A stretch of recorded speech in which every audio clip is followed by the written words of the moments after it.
Je pense qu'on pourrait peut-être commencer.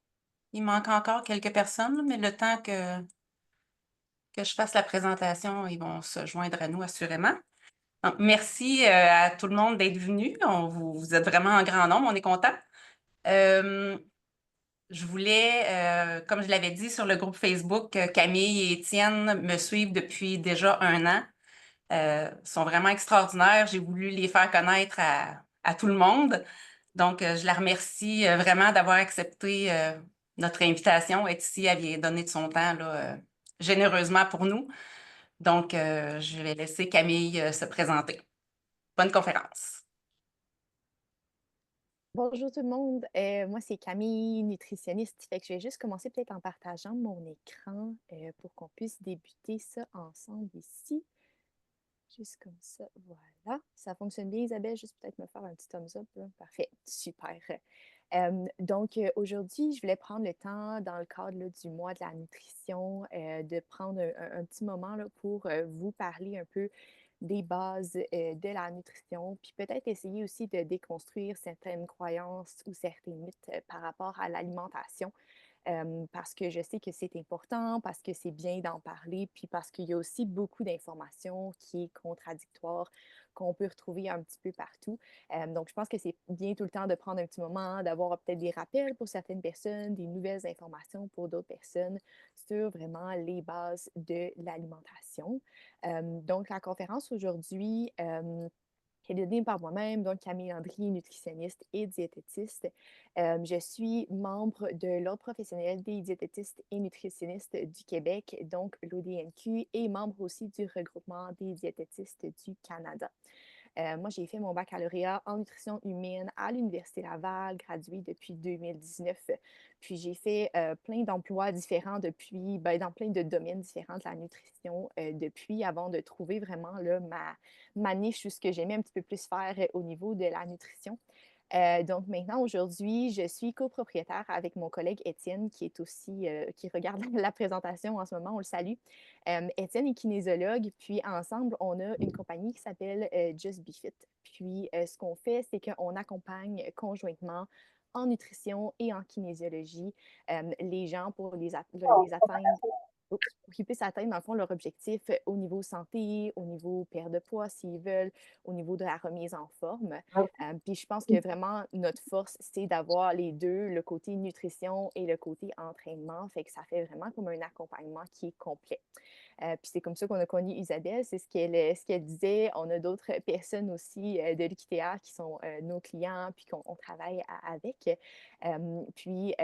Aujourd'hui, bon, je vous fais une courte présentation. On va rester dans le bref du sujet quand même en nutrition, mais je vous invite vraiment à, si vous avez des questions, on va avoir une petite période de questions à la fin de la présentation. Puis je vais aussi laisser nos coordonnées si vous voulez aller nous suivre sur les médias sociaux ou nous écrire un petit courriel ou peu importe.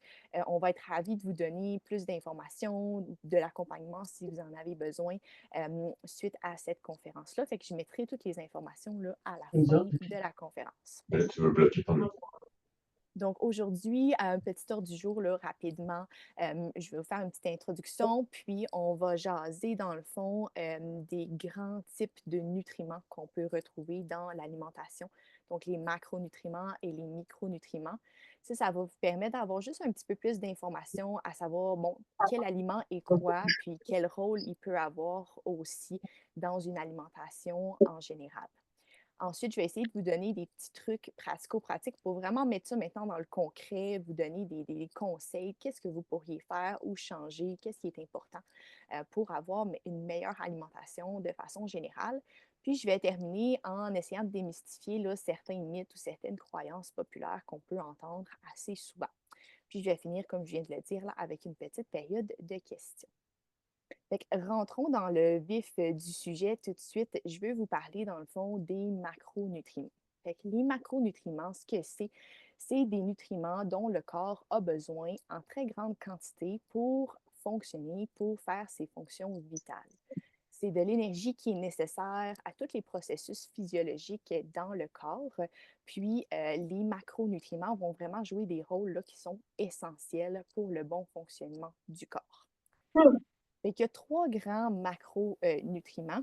Les macronutriments, le premier qu'on va regarder ensemble, c'est les glucides. Fait que les glucides, on en entend souvent parler. Un synonyme de ça, ça pourrait être aussi les sucres, ou on entend souvent les carbs, qui est la version anglaise là, de carbohydrates. Donc, les glucides, c'est la première grande famille de nutriments qu'on retrouve dans le corps, ben, dans la nourriture. Puis, je vous dirais que c'est la plus importante parce que les glucides, je vais-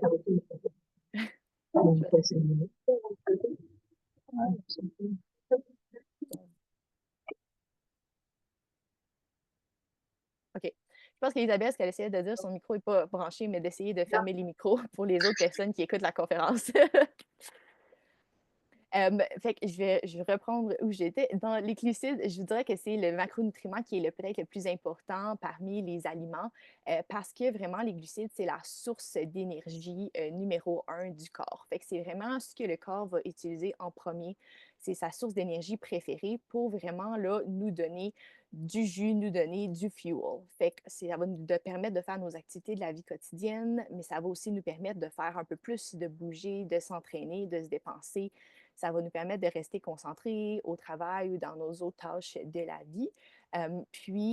Sans les glucides, le corps a quand même de la difficulté à fonctionner de façon optimale. Fait que c'est vraiment sa source d'énergie préférée, les glucides. C'est vraiment ça que quand on va les consommer, le corps va utiliser pour faire de l'énergie. Étant donné que c'est autant important, les glucides, ils devraient représenter là, la majorité de nos apports en énergie dans une journée.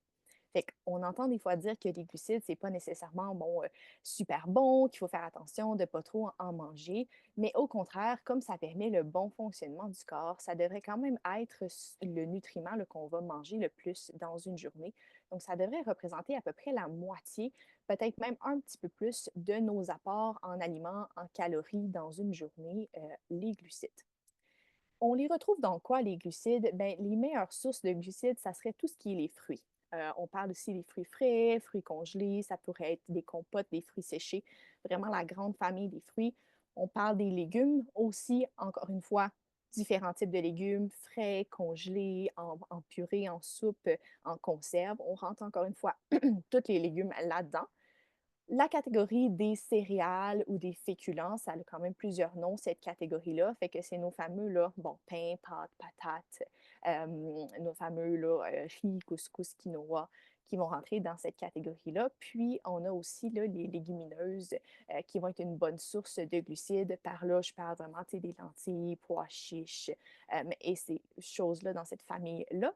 Ça serait nos majeures sources de glucides dans une journée. Fait que les aliments qu'on consomme le plus dans une journée complète devraient faire partie de cette catégorie-là de nutriments. Le deuxième grand nutriment qui est très important pour le corps, c'est les protéines. Contrairement aux glucides, les protéines ne servent pas de source d'énergie pour le corps. Fait que ça prend autant d'énergie, même plus, pour le corps pour transformer une protéine en énergie. Fait que c'est pas quelque chose qui est très efficace. Donc, le corps n'utilise pas les protéines pour produire de l'énergie, sauf dans des cas très extrêmes. On parlerait par exemple d'un cas de famine dans les pays où c'est peut-être plus appauvri, etc. Des fois, quand ils manquent, qui sont très, très, très dénutris, en dernier recours, on va aller utiliser les protéines comme source d'énergie. Mais pour monsieur et madame tout le monde, c'est vraiment pas le rôle principal des protéines. Les protéines ont vraiment plus un rôle au niveau de la structure puis de la réparation. Fait que quand on fait un entraînement ou une activité physique, on peut avoir des micro-déchirures qui vont se produire dans nos muscles. On va se sentir raqué après avoir fait notre entraînement. Les protéines vont aider à réparer les tissus pour qu'on se récupère plus rapidement, qu'on ne se sente pas raqué pendant une semaine de temps. Les protéines vont aussi participer à la création des cellules, puis à la création des tissus dans le corps. Ils vont faire la peau, les cheveux. Il y a plein de fonctions comme ça au niveau de la structure que les protéines vont exercer. En plus de ça, les protéines ont vraiment une importance qui sont très importantes pour la satiété. La satiété, c'est vraiment le sentiment de se sentir plein, le sentiment d'être rassasié, le sentiment de ne pas avoir tout le temps faim entre les repas. Ça, c'est ce qu'on appelle la satiété. Puis, quand on a une alimentation qui est déficiente en protéines, quand on n'en a pas beaucoup dans un repas ou dans une journée, on va se retrouver à souvent avoir faim plus rapidement, à avoir faim très rapidement après avoir mangé un repas, à se sentir pas trop soutenu non plus dans notre journée. Fait que les protéines, non, c'est pas une source d'énergie, mais ils ont vraiment un rôle important là-dessus pour vraiment nous sentir soutenus tout le long de la journée, nous éviter des fois du grignotage qui peut être inutile. Je dirais que de façon générale, la majorité des gens ont une alimentation qui est déficiente en protéines. Ça, c'est ce que je constate à force de travailler avec différentes personnes, différents types de clientèle aussi, c'est que la majorité des gens ne mangent pas assez de protéines dans une journée. Où est-ce qu'on les retrouve, ces fameuses protéines-là? Bien, on va les retrouver surtout dans la viande, volaille, poisson, fruits de mer, plus dans les produits animaux comme ça, les œufs, les produits laitiers également. Puis on va les retrouver aussi dans certains produits végétaux comme les légumineuses, le tofu, le tempeh, le soya et j'en passe. Donc, c'est vraiment dans cette catégorie-là d'aliments qu'on va retrouver les protéines. On y reviendra un peu plus tard. La dernière grande catégorie de macronutriments qu'on retrouve, c'est les lipides. Les lipides, un autre synonyme pour ça, ça serait les gras. Les matières grasses aussi, on peut les appeler de cette façon-là. Les lipides sont aussi essentiels au bon fonctionnement du corps.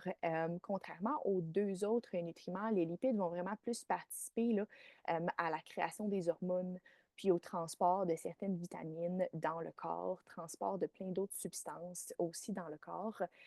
Fait que ça va être un des rôles. Ils vont avoir aussi un rôle de protection. Fait que veut pas, on se retrouve à avoir un peu de matière grasse, de lipides autour de nos organes pour protéger notre corps dans le cas qu'il arriverait quelque chose, par exemple.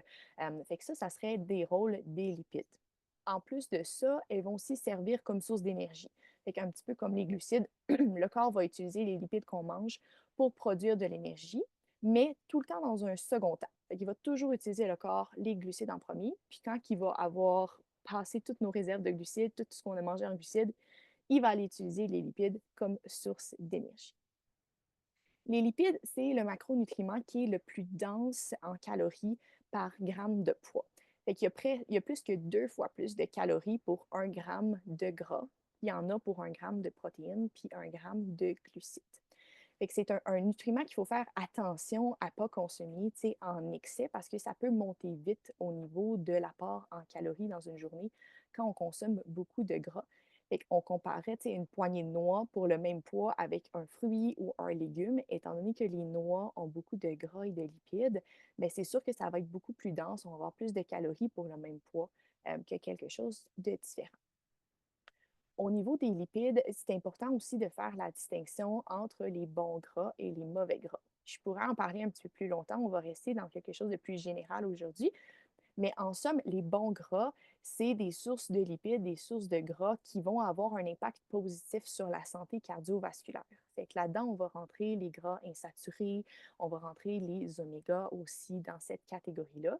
Fait que c'est des gras qui vont avoir des impacts quand même positifs dans le corps. Ça reste un nutriment qui est dense, fait qu'on ne peut pas non plus le consommer à outrance, mais il y a des bonnes sources de gras comme ça.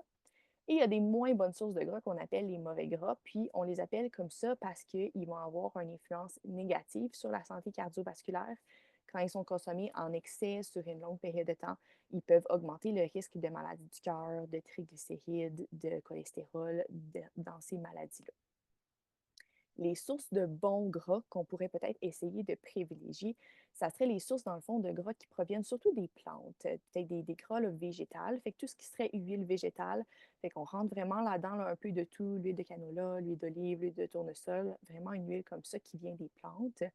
On rentre aussi certains produits comme les avocats qui sont riches en bons gras, les noix, les graines aussi là-dedans. Puis, dans les produits plus animaux, on a vraiment les poissons et les fruits de mer, surtout les poissons gras là, comme le saumon, le thon, qui vont être vraiment riches en bonnes sources de gras.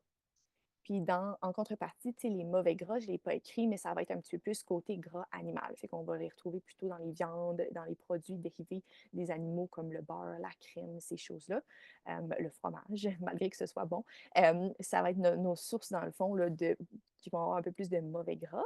Fait que des fois, quand on choisit nos matières grasses, nos lipides, on peut vraiment essayer d'aller mettre nos choix, là, dans le fond, un peu plus dans la catégorie des bons gras.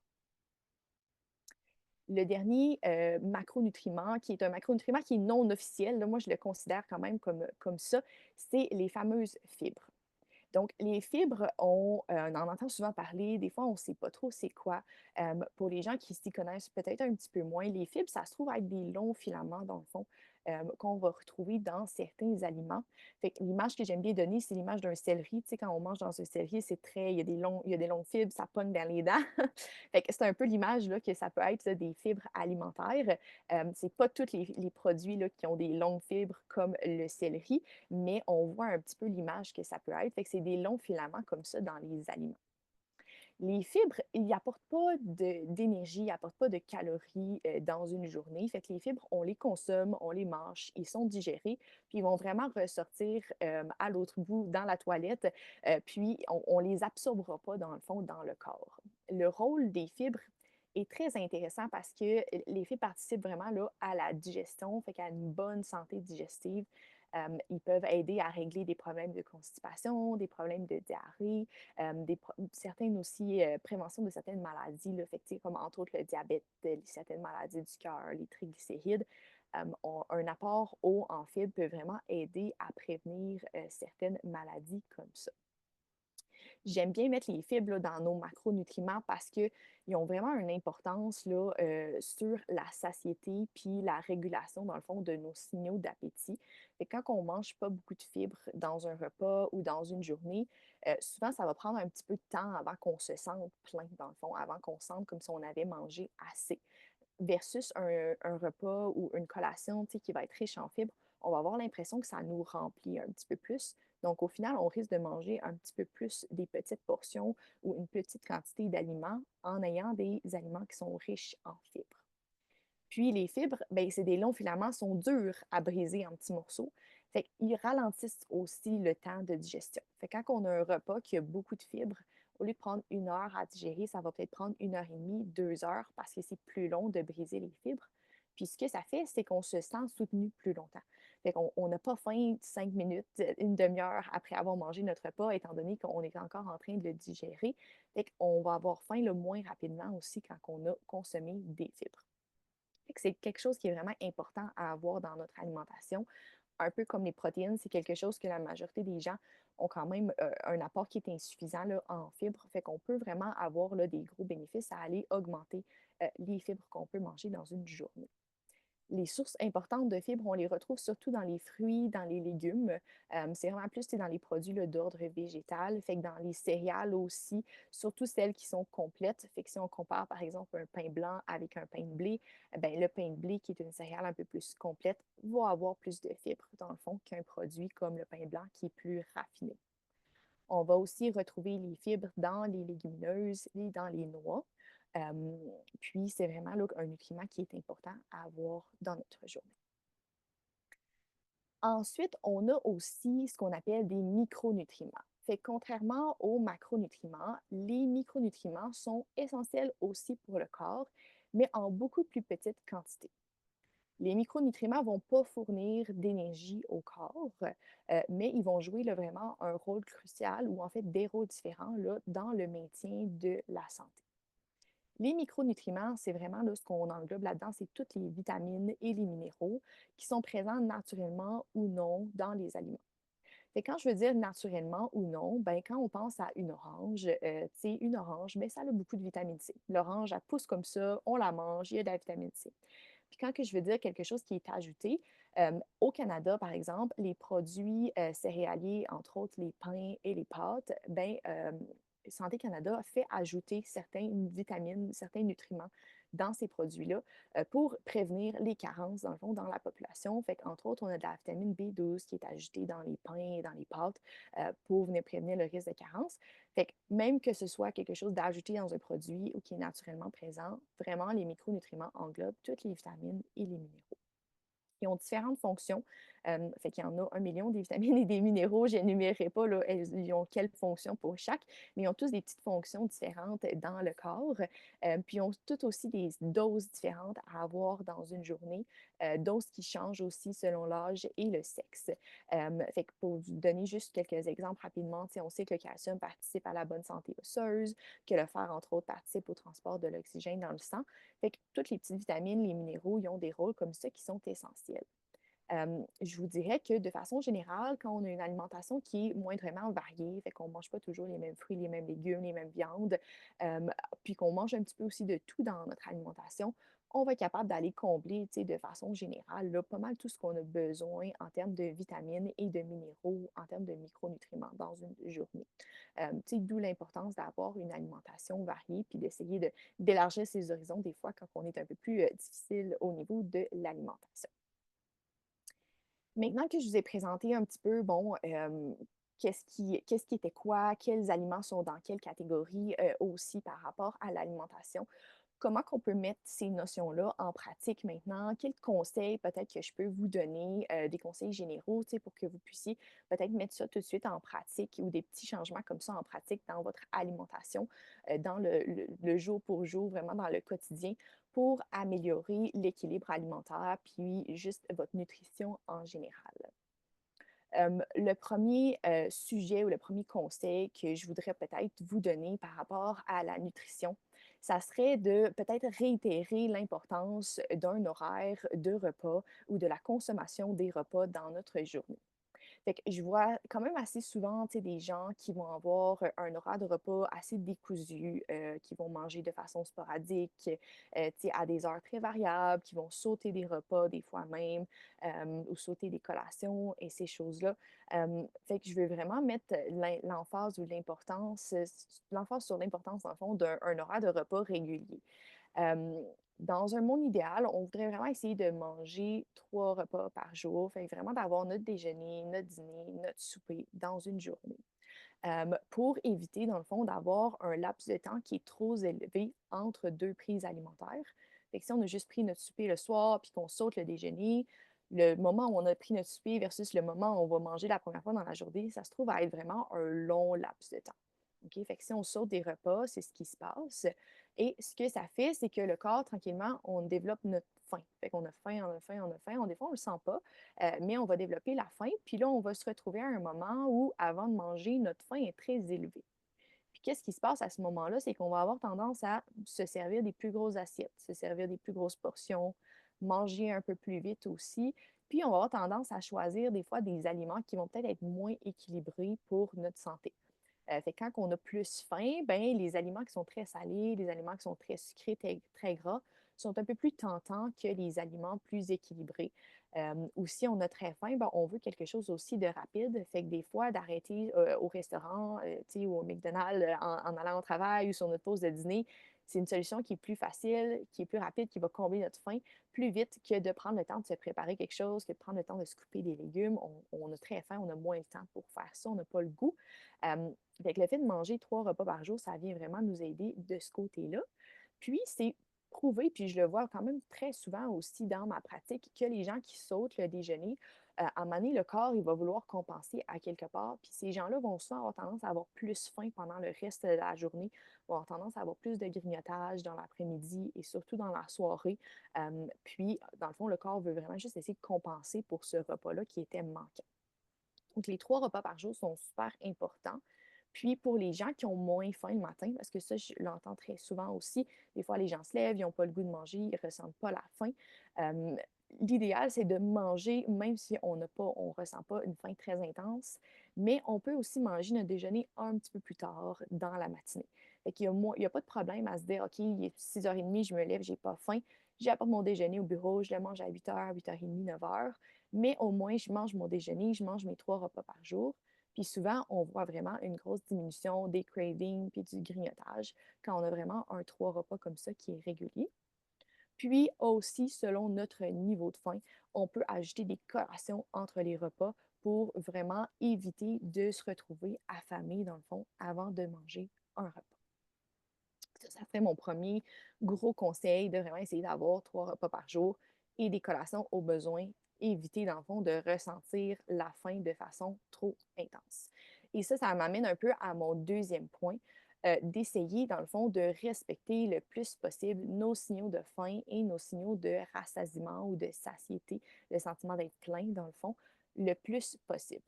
Fait que l'humain est bien fait, tout le monde a des signaux de faim, tout le monde a des signaux de rassasiement. on les ressent pas tous de la même façon. Puis des fois, de la façon où on a été éduqué, l'environnement dans lequel on vit, le fait que tout va vite aussi autour de nous, ça peut faire qu'on écoute un petit peu moins nos signaux ou qu'on les entend, on les ressent un petit peu moins. Ça se travaille. Mais l'idée, c'est d'aller essayer de respecter le plus possible notre faim et notre rassasiement. Donc, la faim, on la ressent, tu sais, vraiment quand notre ventre gargouille, quand on a un petit creux, des fois on peut sentir un petit manque de concentration, un petit manque d'énergie. C'est vraiment important d'essayer de manger dès qu'on a faim. Importance de vraiment là, honorer ce sentiment-là de faim. Comme je le disais tout à l'heure, si on accumule notre faim puis qu'on se ramasse au moment où on a trop faim, ben là, c'est là qu'on peut faire des erreurs au niveau de l'alimentation puis qu'on peut se retrouver à manger en excès. Fait que de là, des fois, la pertinence des collations. Puis des fois, c'est même important, même si on est proche d'un repas. Fait que j'entends aussi souvent des gens qui sont comme: «Ah, ben il est 5 heures, je vais souper vraiment bientôt, j'ai faim, mais je ne mangerai pas parce que le souper est dans une demi-heure». Bon, fine, c'est un argument valable. Mais par contre, ce qui arrive, c'est que une demi-heure plus tard, la faim va être encore plus élevée. Fait que là, en arrivant au souper, en s'assoyant, ben, on se sert une plus grosse assiette, on mange plus vite, on reprend des fois une deuxième portion. Puis on va avoir tendance à manger trop à ce moment-là parce qu'on a trop faim avant le souper. Fait qu'à la place, c'est vraiment bien de prendre une collation puis de dire: «OK, je vais diminuer ma faim là, en prenant une collation, je vais rassasier une partie de ma faim, même si on est 20 minutes, une demi-heure avant le souper. Comme ça, quand je vais m'asseoir au souper et que je vais faire mon assiette, je vais faire ma portion, bien, ça va être plus facile d'avoir une portion qui est raisonnable, de manger lentement, de prendre mon temps pour manger mon repas». OK?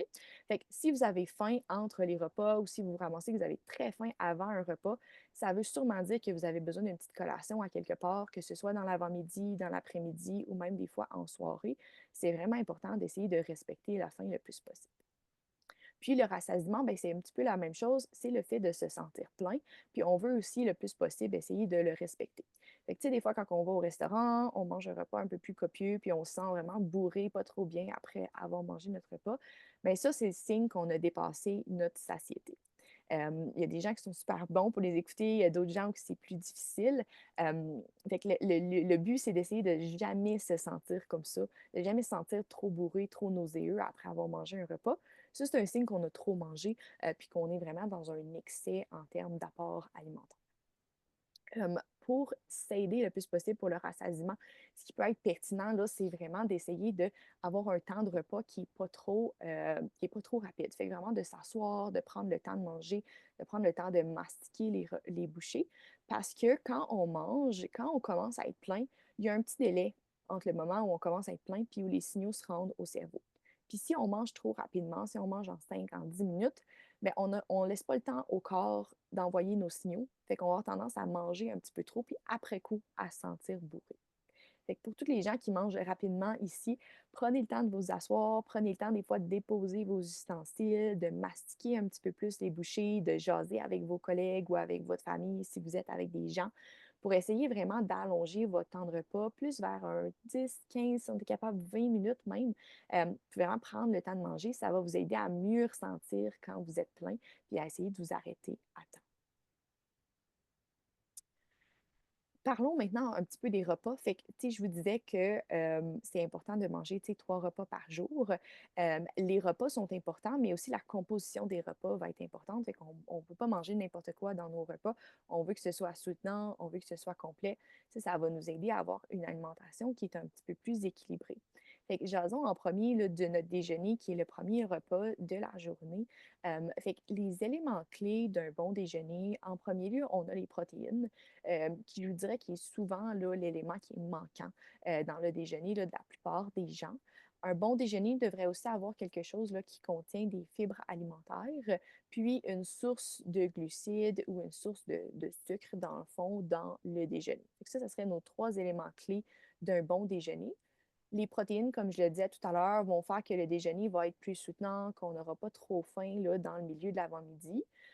Les fibres vont avoir le même rôle, puis le fait d'avoir des glucides dans notre déjeuner, bien, ça va vraiment nous donner de l'énergie pour commencer notre journée puis pour faire nos activités.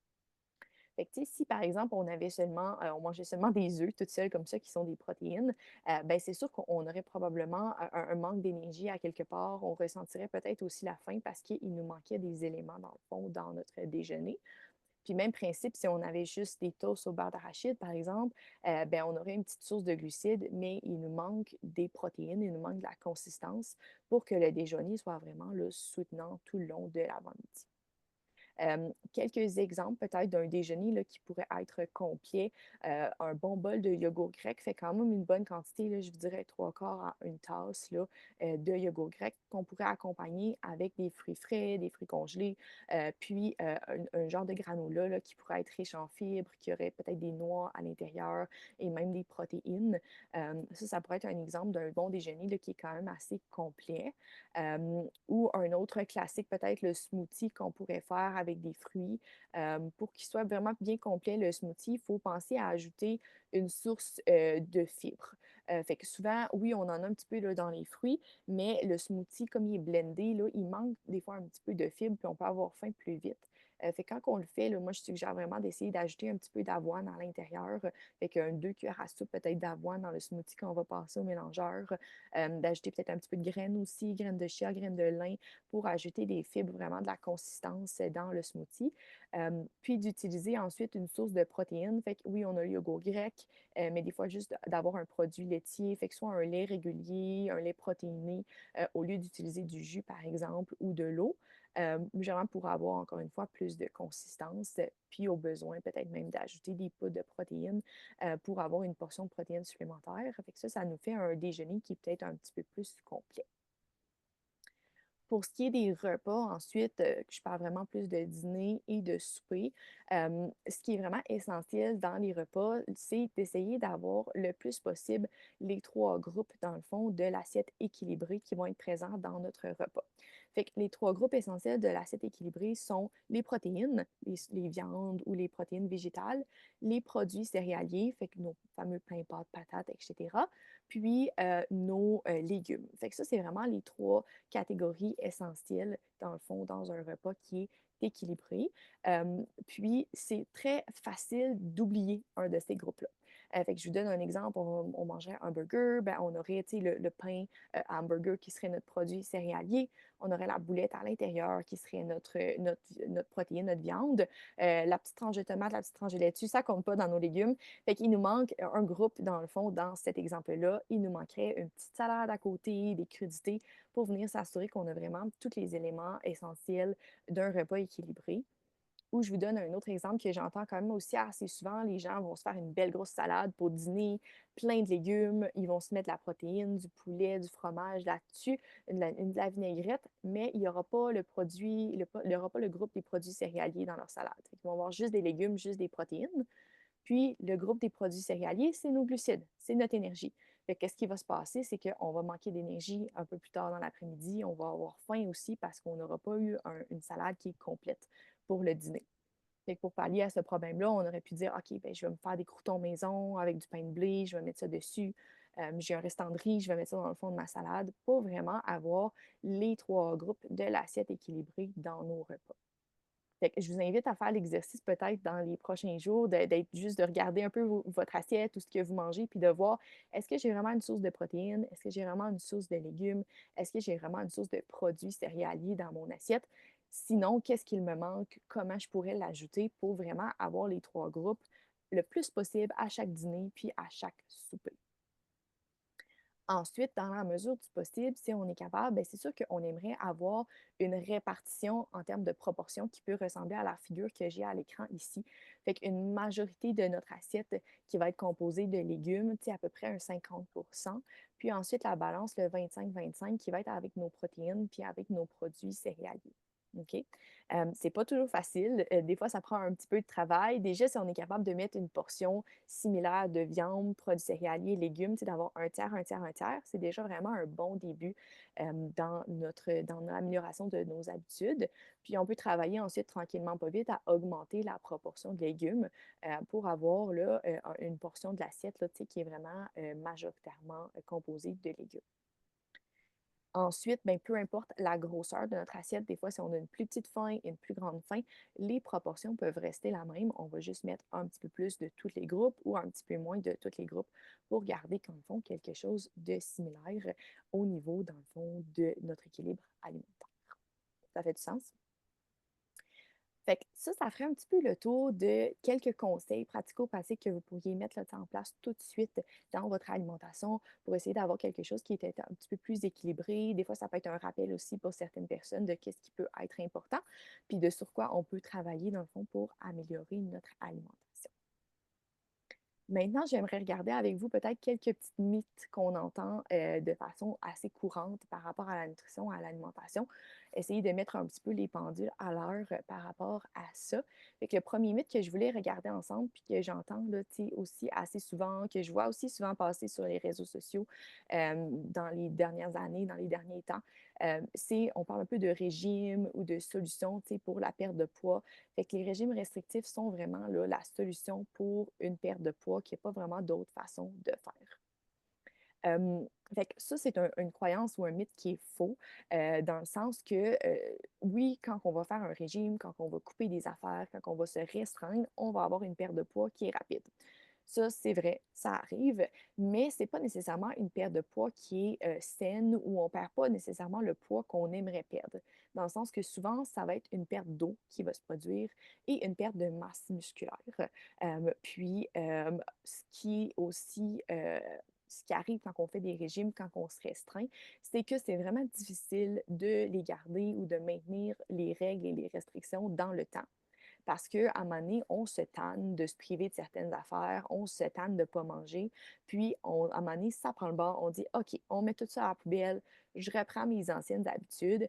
Puis là, ce qui se passe, c'est qu'on va majoritairement reprendre le poids qu'on va avoir perdu. C'est ce qu'on appelle le fameux effet yo-yo.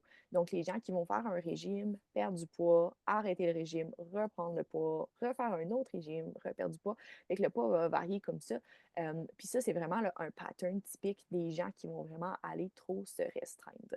Fait que oui, ça entraîne une perte de poids qui est vite, mais ça entraîne aussi un regain du poids sur le long terme qui est assez fréquent puis qui est assez aussi rapide, ce qui n'est pas nécessairement bon en général pour la santé.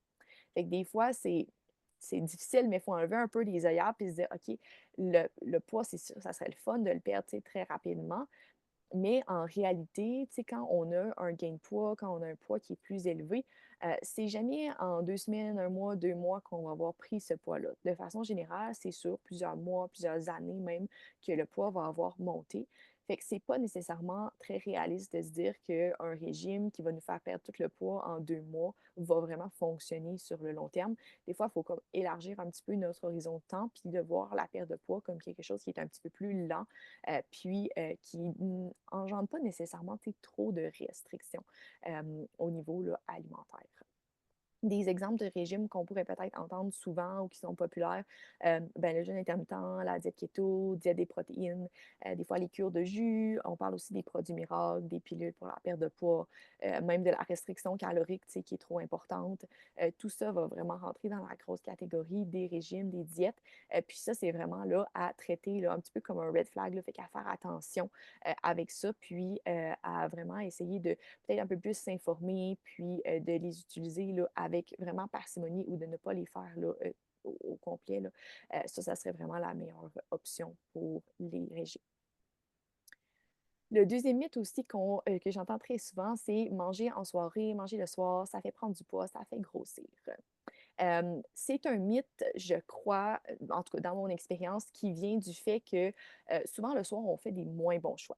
C'est rare qu'on va aller s'asseoir devant un film puis qu'on va se faire un bon bol de carottes. Souvent, ça va être plus le popcorn, ça va être plus les croustilles qu'on va aller manger devant la télévision ou devant un film.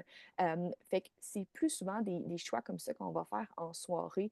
Des fois, on a été stressé notre journée, on a juste le goût d'un petit réconfort, de chocolat, d'une boisson sucrée. Fait que c'est plus du fait qu'on fait des moins bons choix dans cette période-là de la journée que du fait qu'on mange nécessairement en soirée. Fait que l'heure à laquelle on mange a aucune importance sur la gestion de notre poids. C'est vraiment la quantité totale de calories dans une journée qu'on va ingérer qui va compter, qui va faire une différence. Fait qu'on mange toutes nos calories le matin, toutes nos calories le soir, bien réparties dans la journée. Il n'y a pas vraiment de différence. C'est vraiment le nombre total à la fin de la journée qui va compter et pas le moment où on va les avoir mangées. Donc, Si vous voulez manger le soir, il n'y a aucun problème à le faire. Par contre, c'est sûr que si vous n'avez pas faim à ce moment-là, puis que c'est plus de la gourmandise, c'est plus une habitude aussi de s'asseoir devant la télé, par exemple, puis de manger quelque chose, c'est là qu'on peut tomber dans un surplus au niveau des calories parce qu'on n'a pas nécessairement faim à ce moment-là. Fait que moi, ce que je vous conseille, c'est d'essayer d'écouter votre faim le plus possible. Si vous ressentez la faim en soirée, il n'y a aucun problème à essayer de prendre une collation.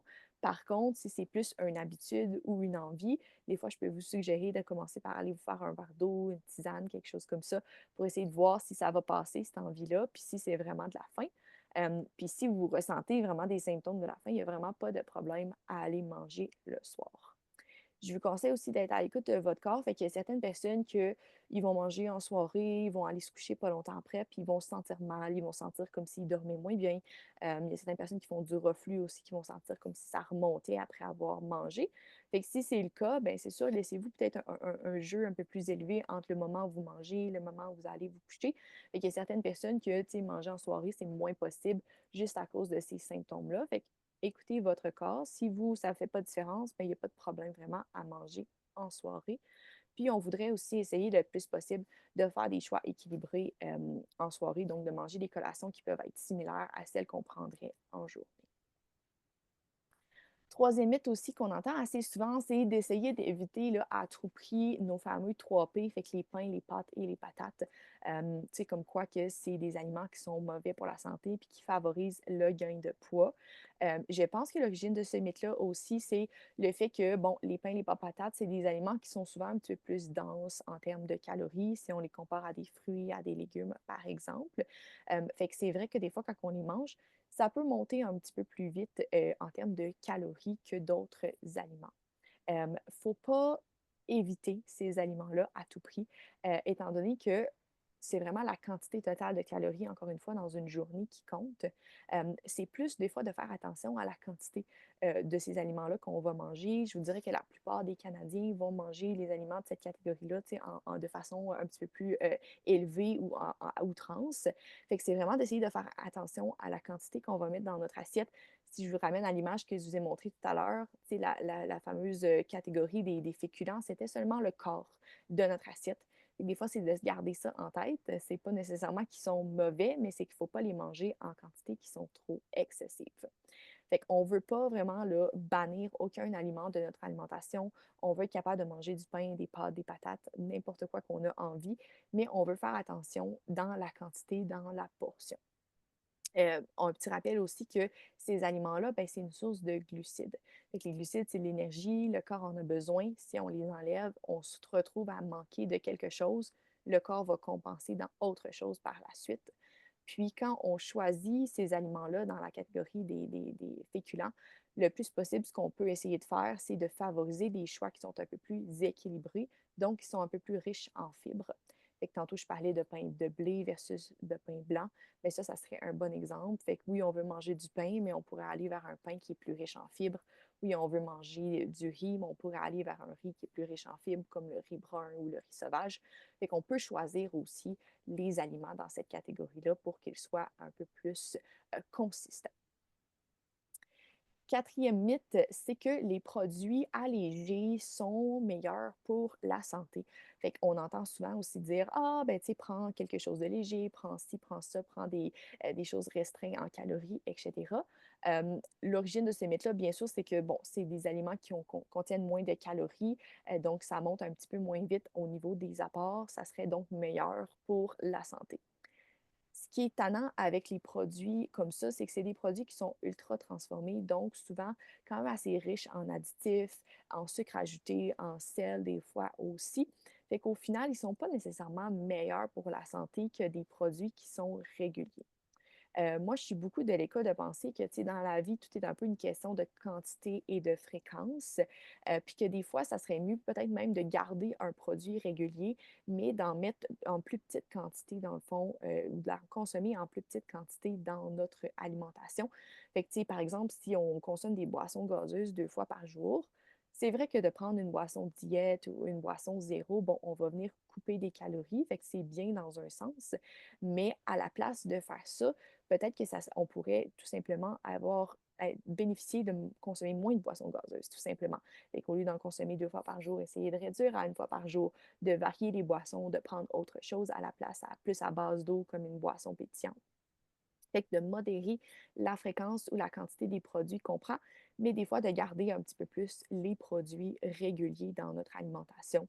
Euh, et ou des fois d'essayer de faire des choix maison, au lieu d'acheter plein d'affaires transformées. Si on a le temps, on pourrait faire notre vinaigrette, on pourrait faire tel produit, on pourrait faire nos desserts maison, puis nous-mêmes mettre un petit peu moins de sucre dedans, mettre un petit peu plus de fibres pour les rendre plus équilibrés au lieu d'aller vers les choix allégés du commerce. Et le cinquième et dernier mythe que j'avais pour vous aujourd'hui, c'était que, bon, après un certain âge, quand on est plus vieux, quand on avance en âge, le métabolisme est un peu bloqué, on a de la difficulté à perdre du poids plus on avance en âge. C'est un mythe qui est partiellement vrai dans un sens que c'est vrai que plus on avance en âge, plus notre métabolisme, fait que le métabolisme, c'est l'énergie dans le fond que le corps va dépenser vraiment juste au repos, juste à rien faire, à être assis sur le divan toute la journée. C'est l'énergie que le corps va dépenser. Plus on avance en âge, plus ce chiffre-là va diminuer, fait qu'on va dépenser moins d'énergie à rien faire. Ça, c'est vrai. Par contre, le métabolisme reste toujours, peu importe notre âge, influencé par le nombre d'activités physiques ou le fait d'être actif qu'on peut faire dans une journée. Fait que plus on bouge, plus on se dépense, plus on a une dépense énergétique. Ça reste peu importe l'âge qu'on peut avoir.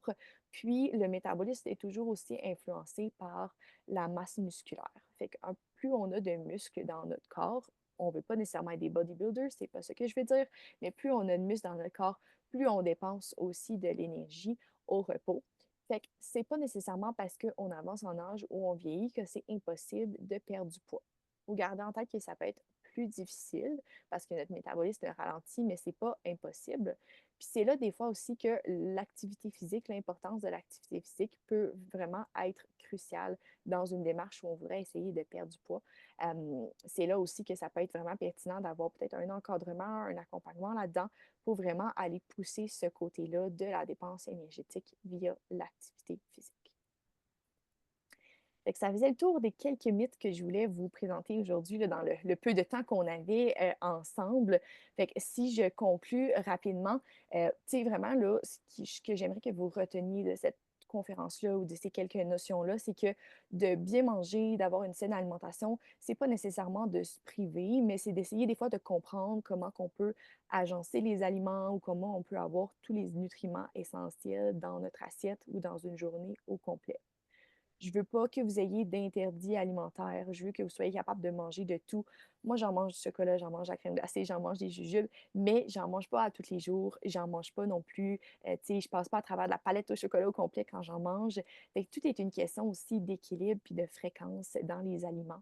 Je vous dirais aussi de garder peut-être une certaine critique, une certaine vigilance par rapport aux pièges un petit peu de la nutrition qui sont, tu sais, tout ce qui promet, dans le fond, une perte de poids qui est rapide ou une perte de poids miracle ou des changements, tu sais, rapides. Fait que tout ce qui peut être produit ou tout ce qui peut être diète, régime, tendance, vraiment de garder un œil critique là-dessus, puis de vraiment faire attention à ça. La perte de poids, c'est difficile. Ça prend du temps, ça prend de l'énergie, ça prend des efforts. Fait que tout ce qui peut vous promettre quelque chose de différent, c'est à traiter vraiment avec un grain de sel. Puis je vous encourage, si vous avez des questions, à vraiment aller chercher de l'aide d'un professionnel de la santé, des fois d'en jaser avec votre médecin, de chercher une nutritionniste. Des fois, ça peut être vraiment juste pour une rencontre, ça peut être pour un accompagnement au complet, mais des fois, juste d'avoir l'heure juste par rapport aux notions sur l'alimentation, puis aussi même l'entraînement, ça peut vraiment valoir la peine. La petite question que je vous poserais peut-être en fin de rencontre, ça serait vraiment, suite à ce qu'on a discuté aujourd'hui, suite à ce que j'ai présenté, est-ce qu'il y a des habitudes que vous avez en tête que vous pourriez améliorer dès maintenant dans votre alimentation, puis que vous pourriez dès ce soir prendre le temps de penser puis de mettre en place pour améliorer vos habitudes alimentaires? Fait que je vais prendre le temps qui reste là. Il nous reste peut-être une dizaine de minutes pour prendre vos questions, s'il y en a qui ont des questions là, par rapport à la conférence ou par rapport à l'alimentation, la nutrition en général. Comme je vous disais, je vous mets aussi les coordonnées ici, puis les liens là, vers nos réseaux sociaux. Si jamais vous avez plus de questions, vous voulez plus d'informations, je vous invite vraiment à aller consulter notre site web, à nous écrire un petit courriel ou même là, à aller sur notre Instagram, puis nous écrire là, en message privé pour qu'on puisse essayer de vous aider le plus possible, moi, Étienne, autant sur la nutrition et l'entraînement.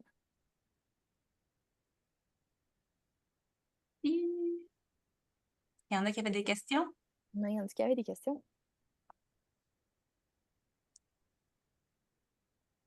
Je vois pas de main levée. Dani, est-ce que tu vois des mains levées, toi?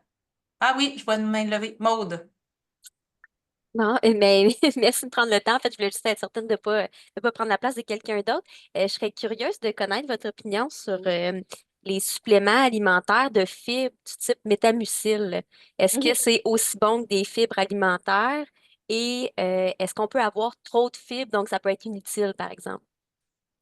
Ben, dans le fond, les fibres, de façon générale, on les mange puis ils vont ressortir dans notre ciel, dans nos selles. Fait que peu importe la quantité qu'on prend, même si on en avait trop à proprement parler ou on en mangeait vraiment beaucoup dans une journée, peu importe si on en mange pas assez ou trop, ils vont ressortir dans la toilette. Fait que, tu sais, ça, il n'y a pas vraiment de désavantage à avoir un apport qui est trop excessif en fibres. Après ça, il y a certaines peut-être conditions médicales là, tu sais, qui peuvent entraîner le fait qu'on peut limiter les fibres ou on peut faire attention. Mais ça, dans la catégorie monsieur, madame, tout le monde, il n'y a pas de danger à avoir un apport en fibres qui est trop élevé dans, le fond, dans une journée. Je dirais que c'est quand même, on a quand même besoin de beaucoup de fibres, puis que la majorité des gens en mangent vraiment pas assez. Fait que des fois, ça peut prendre même des efforts là, pour en avoir juste une bonne quantité. Euh, les suppléments de fibres, ben, ça va être des sources de fibres qui sont pertinentes. Fait que, tu sais, par exemple, le métamucil ou les produits de ce genre, tu sais, ça va être des fibres autant bonnes que les fibres qu'on peut retrouver dans les fruits, dans les légumes ou dans les autres produits. Je dirais, Maud, l'avantage, c'est que les autres produits vont avoir aussi autre chose versus le métamucil qui est seulement des fibres. Fait que, tu sais, les fruits et les légumes vont avoir plein de belles vitamines, plein de minéraux, des glucides aussi qu'on a besoin, comme on a dit. Fait qu'on peut avoir avantage à aller chercher nos fibres un peu plus via les vrais aliments que via les suppléments. Par contre, si on a vraiment de la difficulté, des fois, on peut avoir des difficultés de digestion avec ces produits-là ou des restrictions alimentaires, des allergies qui font que c'est plus dur d'aller chercher plus de fibres. Ben là, le supplément peut vraiment être pertinent pour venir compléter les apports en fibres alimentaires ou des fois, même si on a des enfants, des personnes qui sont plus difficiles autour de nous, mais ça peut rester quelque chose qui est pertinent comme supplément là, pour les poudres comme ça, comme tu disais. Là. Merci beaucoup. Ça fait plaisir. Il y a quelqu'un dans le chat qui pose comme question, qui dit merci pour la présentation, très intéressant. On se demandait, nous n'avons jamais osé mettre de la poudre de protéines dans nos smoothies. Auriez-vous des recommandations? Bon, il y a vraiment beaucoup de produits sur les tablettes au niveau des poudres de protéines. Je dirais que les produits sont différents, mais se ressemblent beaucoup aussi. Il y a deux grosses catégories de poudres de protéines. Il y a les poudres de protéines plus d'origine végétale, fait qui vont être à base de protéines de soya ou d'autres protéines de plantes comme ça. Puis il y a les protéines qui sont plus animales, là, qui vont être vraiment faites avec le petit lait, les protéines de lactosérum. Fait que la première des choses à se poser comme question, c'est est-ce qu'on tolère bien l'un ou l'autre? Il y a des personnes qui tolèrent un peu moins les protéines de soya. Il y a d'autres personnes qui vont avoir des intolérances au lactose, qui vont moins tolérer les protéines d'origine plus du petit lait. Fait que c'est de voir un petit peu où on se situe ou s'il n'y a pas de différence pour nous pour choisir une catégorie soit plus végétale ou soit plus animale. Ça serait la première chose à faire. Puis la deuxième chose à faire, c'est que souvent dans les poudres de protéines, on a soit là, quelque chose qui est vraiment protéiné, qui va peut-être avoir un goût sucré, mais qui n'aura pas nécessairement une quantité excessive de sucre. Puis on va avoir des poudres de protéines qui vont avoir une quantité vraiment importante de glucides ou de sucre à l'intérieur. Fait que je dirais d'aller regarder un petit peu les valeurs nutritives des produits, puis d'essayer d'aller choisir les poudres de protéines qui sont plus faibles en glucides, parce qu'on veut vraiment les utiliser pour leur apport protéique supplémentaire et non pour avoir un apport de plus en sucre, en glucides dans notre journée. Fait que vraiment d'aller choisir les poudres de protéines qui vont être un petit peu plus faibles en sucre et en glucides, ça serait vers ceux-là que j'irais. Fait que, entre autres, dans les végétales, on a la poudre de protéines Vega qui est quand même bonne, qui a beaucoup de protéines, pas trop de glucides. Moi, personnellement, je tolère pas bien celle du petit lait, fait que je connais peut-être un peu moins là, les marques plus populaires ou meilleures dans les protéines plus animales, mais vraiment juste de les regarder qu'il n'y a pas trop, dans le fond, de glucides dans les poudres de protéines. La différence est assez flagrante, là, tu sais, ça va être un 40 grammes de glucides dans une versus presque rien dans l'autre, fait qu'on peut aller vers ceux qui sont plus faibles en glucides. Il y a Myriam aussi qui avait une question. Bonjour. En fait, je crois qu'on a un petit peu répondu parce que moi, justement, ma question portait sur ça, les shakes de protéines.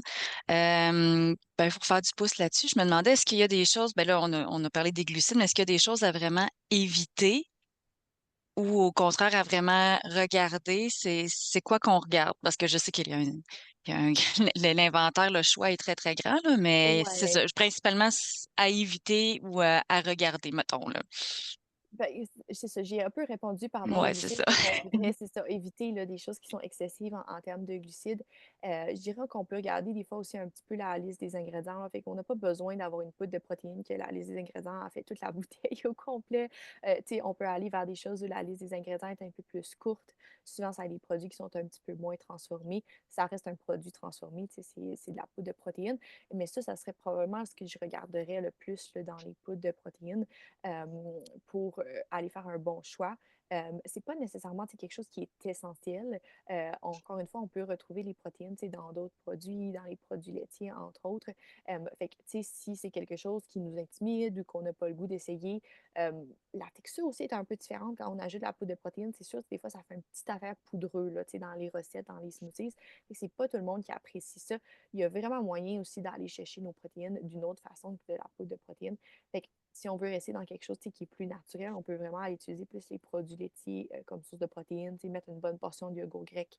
Je parle vraiment très souvent, Isabelle, elle va me trouver tannante, là, mais du lait protéiné de naturel, là, qui est un lait de vache, mais concentré en protéines, fait qu'il n'y a rien d'ajouté dedans.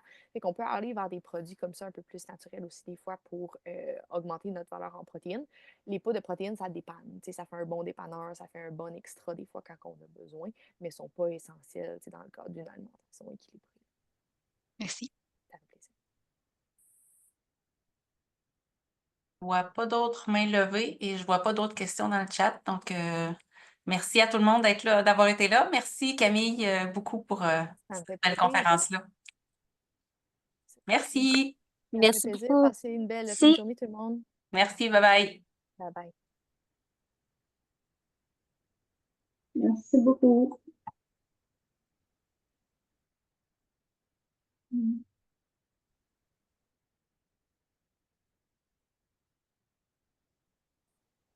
Il y avait une question dans le chat Étienne, d'Isabelle. il restait une question? Oui, elle avait demandé vers quel professionnel de la santé on devait se tourner Ah, pour c'est des qui a carences. posé ça? Isabelle Proux. Isabelle Proulx, je vais lui... Tu ouais. lui diras nutrition.